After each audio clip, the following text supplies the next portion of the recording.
The Tale of Despereaux, Chapter 48, On the Tail of a Rat. Have you ever had hold of the tail of a rat? At best, it is an unpleasant sensation, scaly and cold, similar to holding on to a small, narrow snake. At worst, when you are dependent upon a rat for your survival, and when a part of you is certain that you are being led nowhere except to your death, it is a hideous sensation. Indeed, to have nothing but a rat's tail to cling to. Nonetheless, Despereaux held on to Botticelli Rimorso, and the rat led him deeper and deeper into the dungeon.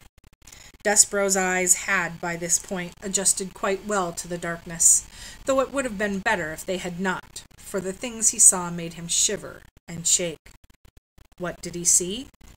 He saw that the floor of the dungeon was littered with tufts of fur, knots of red thread, and the skeletons of mice.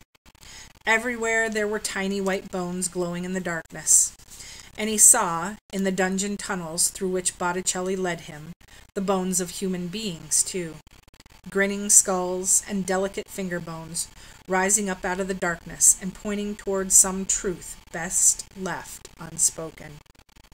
Despereaux closed his eyes. But it didn't help.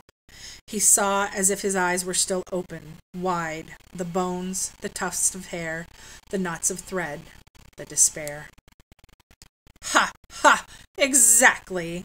Botticelli laughed as he negotiated twists and turns. Oh, yes, exactly! If what was in front of Despereaux was too horrible to contemplate, what followed behind him was perhaps even worse. Rats.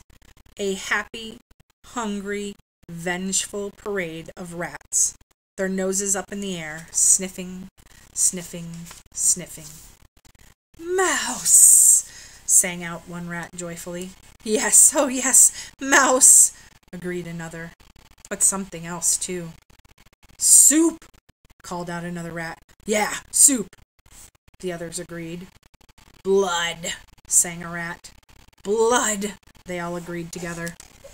And then they sang, "Here, mousie, mousie, mousie, mousie, here, little mousie."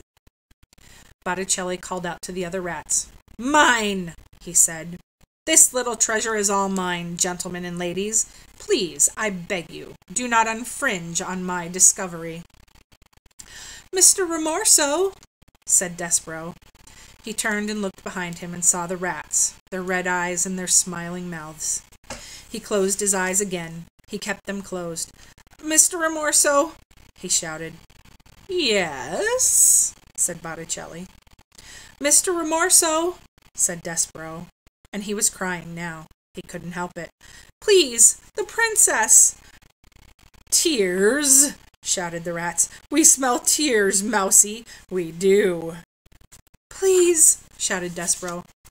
"Little friend," said Botticelli, "little Despereaux Tilling, I promise you, and I will keep that promise."